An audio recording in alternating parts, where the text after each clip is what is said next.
образом. Положительный результат есть, а это главное в нашем деле. Да, складно звонишь. Мы видим, что уже полностью готов третий угол картины, и мы устремились к четвертому, который и завершит нашу историю с данной работой. Буйным цветом заколосились зеленью цветы на окошке у наших героинь, как и у героев картины «Любимая мелодия». А это наш Джузеппе, вот он на картине.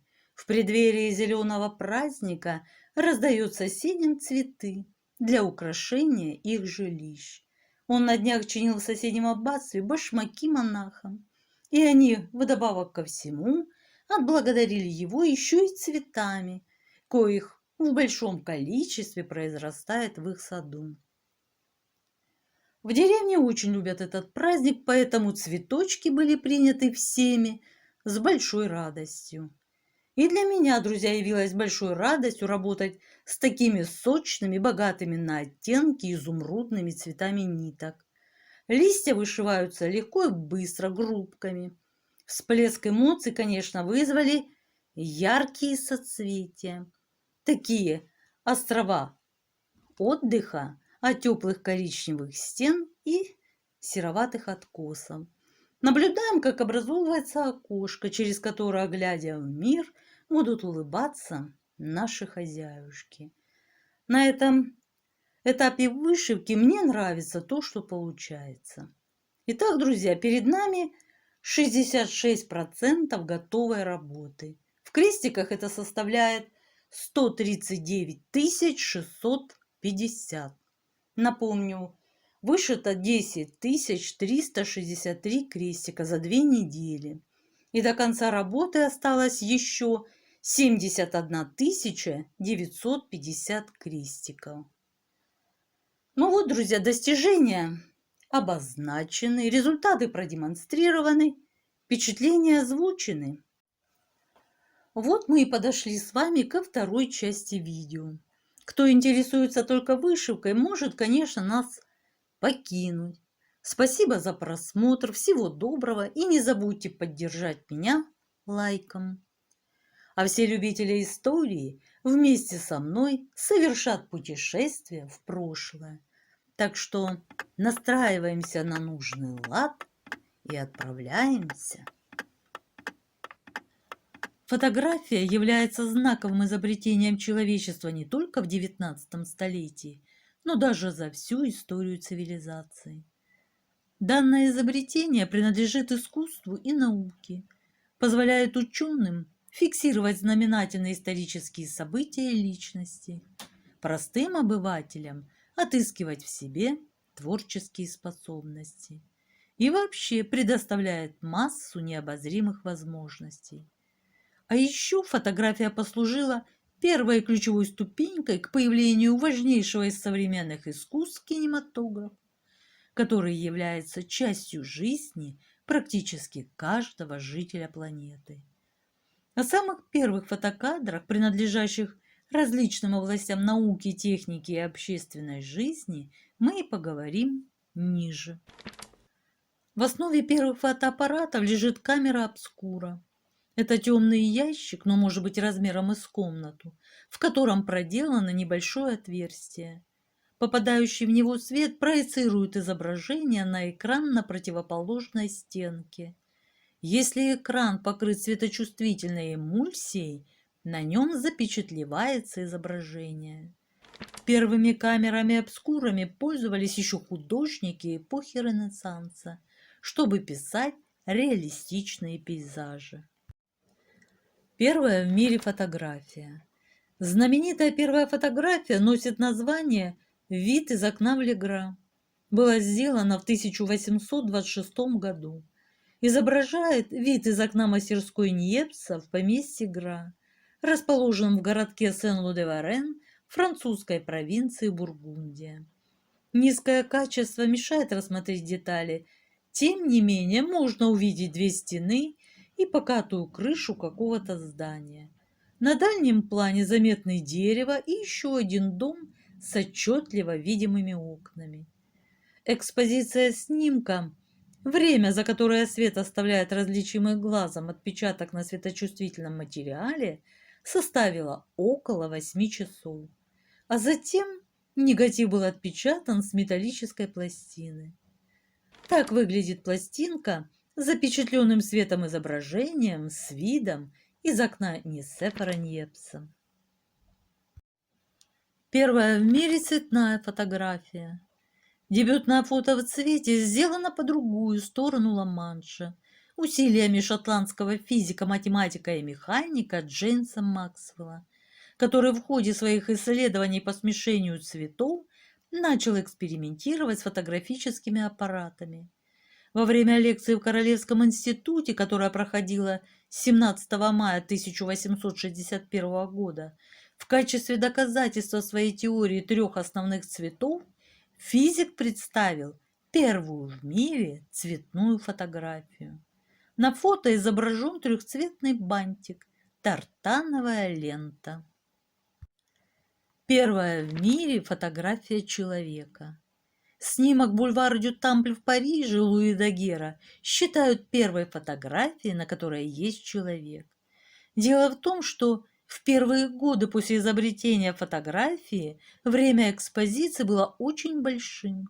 Движущиеся фигуры не успевали отпечатываться на снимке и будто бы растворялись. Поэтому на фотографиях того времени улицы городов выглядят пустыми. Здесь же чистильщик обуви и его клиент оставались почти неподвижными все время съемки. 10 минут. Первое в мире селфи.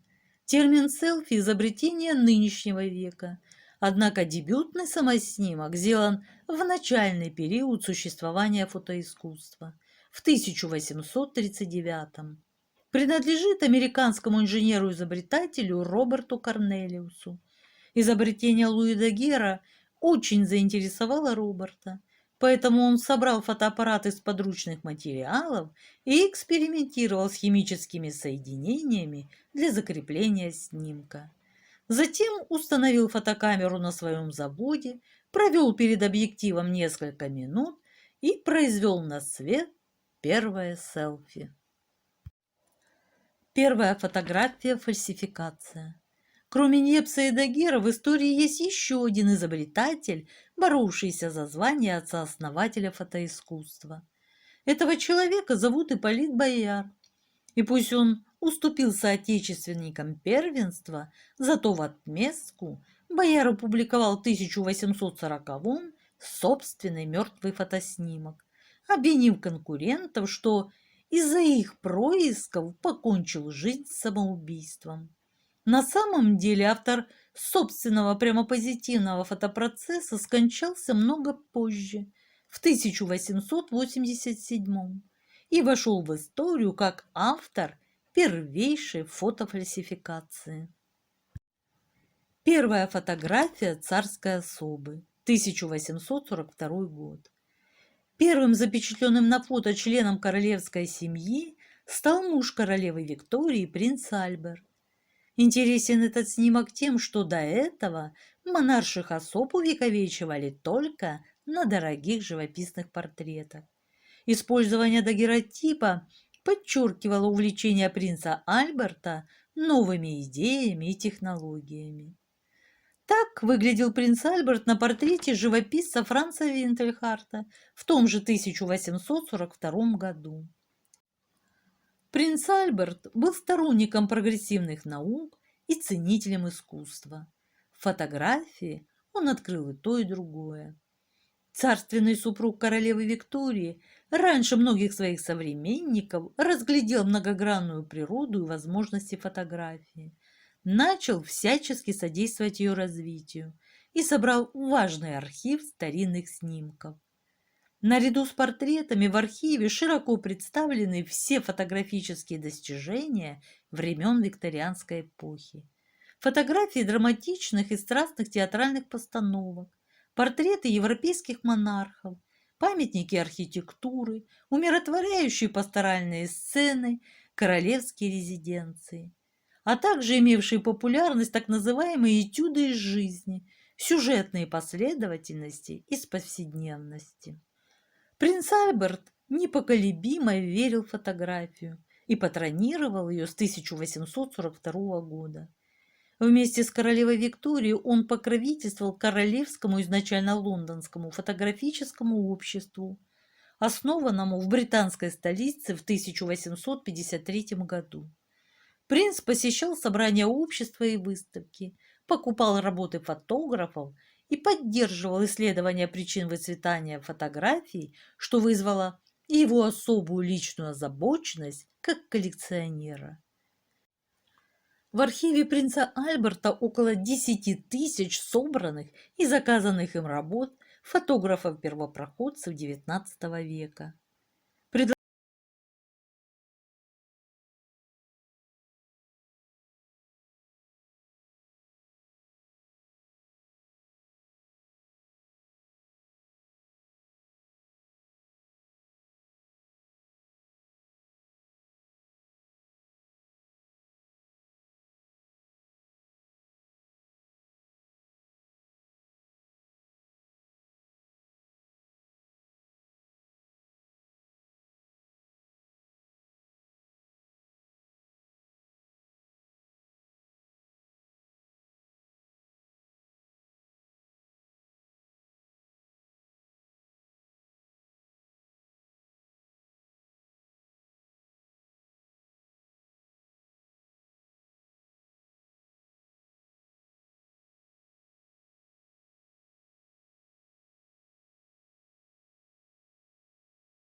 Всего вам доброго.